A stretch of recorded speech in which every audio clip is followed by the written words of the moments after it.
Build your future with quality education. Emmanuel Arasar JJ College of Engineering and Polytechnic, Marthandam. Admissions open now.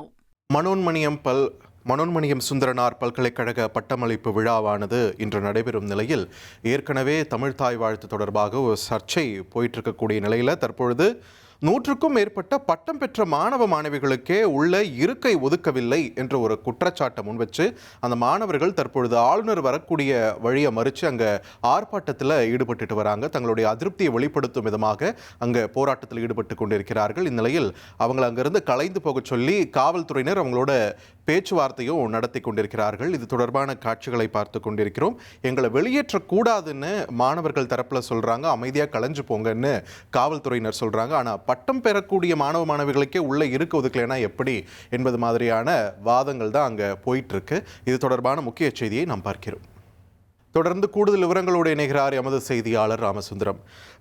வணக்கம். பட்டம் பெறப்போகிற அந்த மாணவ மாணவிகளுக்கு இருக்கை ஒதுக்கலைன்னா அது என்ன மாதிரியான நிலவரம்? அங்கே எதனால் இந்த சூழ்நிலை ஏற்பட்டிருக்கு? அங்கே நிலவரத்தை சுமூகமாக்க என்ன நடவடிக்கை மேற்கொள்ளப்பட்டிருக்கு? விரிவான தகவல்களை பதிவு பண்ணுங்க. பட்டமளிப்பு விழாவில் 1000க்கும் மேற்பட்டோர் கலந்து கொள்வதற்கான அந்த ஏற்பாடுகள் செய்யப்பட்டிருக்கிறது. அதாவது அந்த விழா அரங்கு, அதாவது வஉசி மண்டபம் அப்படின்னு சொல்லக்கூடிய அந்த விழா அரங்கில் தான் அந்த நிகழ்ச்சியானது நடைபெறுகிறது. அது 300 பேர் இருக்கக்கூடிய இருக்கை தான் உள்ளது. மீதம் உள்ளவர்களுக்கு தனியாக ஒரு பந்தல் அமைக்கப்பட்டு அந்த பந்தல் பகுதியில் அவர்களுக்கு இருக்கையானது ஒதுக்கப்பட்டிருக்கிறது.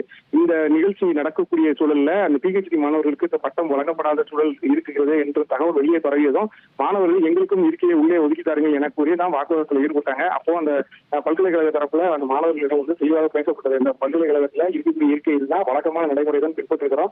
உள்ளே பட்டம் கொடுத்து முடித்த பின்னர் ஒரு 100 பேர் வெளியே வந்தவுடன் மீதமுள்ளவர்களை உள்ளே அனுப்புகிறோம் என சொல்லியிருந்தார்கள். ஆனால் அதனை ஏற்க மறுத்து கடும் வாக்குவாதம் நடைபெற்றது. ஆளுநர் வருவதற்கான அந்த பாதையில அவர்கள் நின்று அந்த முழக்கங்களை எழுப்பினார்கள். இந்த சூழல்ல காவல்துறையுடைய உயரதிகாரிகள் நேரடியாக சம்பவ இடத்திற்கு வருகிறது அந்த மாணவ மாணவிகளோடு பேச்சுவார்த்தை நடத்தினாங்க. துணைவேந்தரும் சம்பவ இடத்திற்கு வருகிறது நடைமுறைகளை எடுத்துரைத்த சூழல்ல அவர்களை சமரசப்படுத்தி இங்கிருந்து தற்போது அனுப்பி வைத்திருக்கிறார்கள். சரியாக 10:30 மணிக்கு விழா தொடங்கும் என பத்திரிகையில் அறிவித்து வெளியிடப்பட்டிருக்கிறது. ஆனால் மணி 11 மணியை தாண்டிய நிலையிலும் கூட நான் தொடங்கவில்லை. இன்னும் சில நிமிடங்கள்ல ஆளுநர் நேரடியாக இந்த பல்கலைக்கழக வளாகத்தில் இருக்கக்கூடிய ஓய்வு மாளிகையிலிருந்து நேரடியாக விழா அரங்கிற்கு வருவார்கள் என தெரிவிக்கப்பட்டிருக்கிறது. இந்த பிரச்சனைகள் எல்லாம் சுமூகமாக முடிக்க வேண்டும் என்ற நிலையில காவல்துறை உயரதிகாரிகள், டிஐஜி, நெல்லை மாநகர காவல் ஆணையாளர் உள்ளிட்ட உயரதிகாரிகள் வருகை தந்திருக்கிறார்கள்.